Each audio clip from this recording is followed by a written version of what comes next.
Hello दोस्तों। आज जो कहानी मैं आपको सुनाने जा रहा हूँ वो कहानी काफ़ी दिल दहला देने वाली कहानी है। दोस्तों, ये कहानी एक बच्चे की है। दोस्तों, दरअसल वो बच्चे मर चुका था और उसको एक आत्मा ने जिंदा करा था। दोस्तों, उसी के बेस्ड पर यह कहानी है। तो दोस्तों, मैं अपनी कहानी की शुरुआत करता हूँ। दोस्तों, ये घटना सन 1945 में घटित हुई थी।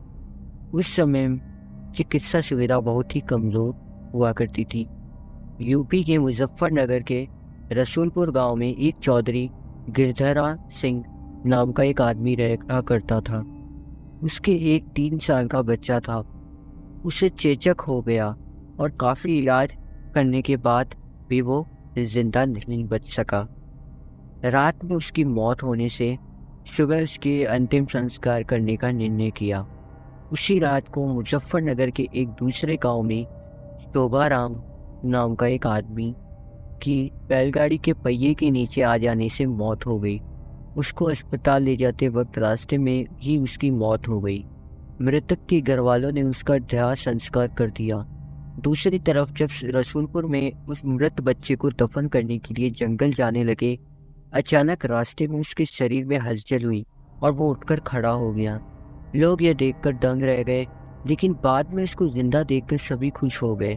लेकिन लोगों को यह पता नहीं था कि उस बच्चे के शरीर को किसी और की आत्मा ने जकड़ लिया है। उस 3 साल के बच्चे में 23 साल के शोभाराम की आत्मा घुस चुकी थी।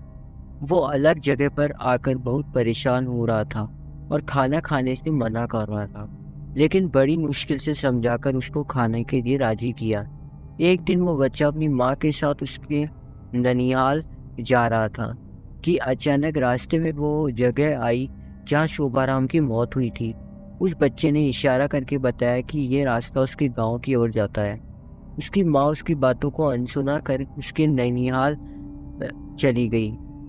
उसके ननिहाल में आत्माराम के गांव का एक आदमी जगन्नाथ किसी काम से आया। आत्माराम की आत्मा ने उसको पहचान कर उसे आवाज लगाई। जगन्नाथ को बच्चे के मुंह में से अपना नाम सुनकर अचंभा हुआ। जगन्नाथ के पूछने पर उस बच्चे ने उसका पूरा इतिहास बता दिया और बोला कि मेरी मौत से पहले ही तुम लोगों ने मुझे जला दिया और इस बच्चे के खाली शरीर को देखकर इसमें रहने लग गया। जब जगन्नाथ ने ये बात अपने गांव में बताई तो उसके पूरे परिवार के आत्माराम से मिलने चले गए। उस बच्चे ने सबको पहचान लिया और वो उनके साथ उसके गांव चला गया और उसने वापस रसूलपुर आने से मना कर दिया, लेकिन लोगों के समझाने पर मान गया। इस तरह वो 2 परिवारों के साथ लेकर चलता रहा। इस कहानी से हमें ये पता चलता है कि यदि कम उम्र में किसी की मौत हो जाती है तो वो अपनी अधूरी इच्छाओं को पूरा करने के लिए किसी के शरीर को का जरिया बना सकते हैं। दोस्तों, मैं आपको बताना चाहता हूँ कि ये तो केवल कहानी है, लेकिन हकीकत में ऐसे कुछ मामले होते हैं जिनको कोई पहचान नहीं पाता है। इस कहानी में आपको थोड़ी सी भी सच्चाई लगे तो प्लीज़ दोस्तों हमारे कमेंट बॉक्स में प्लीज़ बताएं, अपने विचार को साझा करें। और दोस्तों, अगर आप हमारे चैनल पर नए हैं तो वीडियो को लाइक और चैनल को प्लीज़ सब्सक्राइब कर देना, ताकि आपको ऐसे ही नई नई कहानियों के अपडेट्स मिलते रहें। तो दोस्तों, हम लोग इस वीडियो को एंड करते हैं। मिलते हैं नेक्स्ट कहानी में। बाय बाय दोस्तों।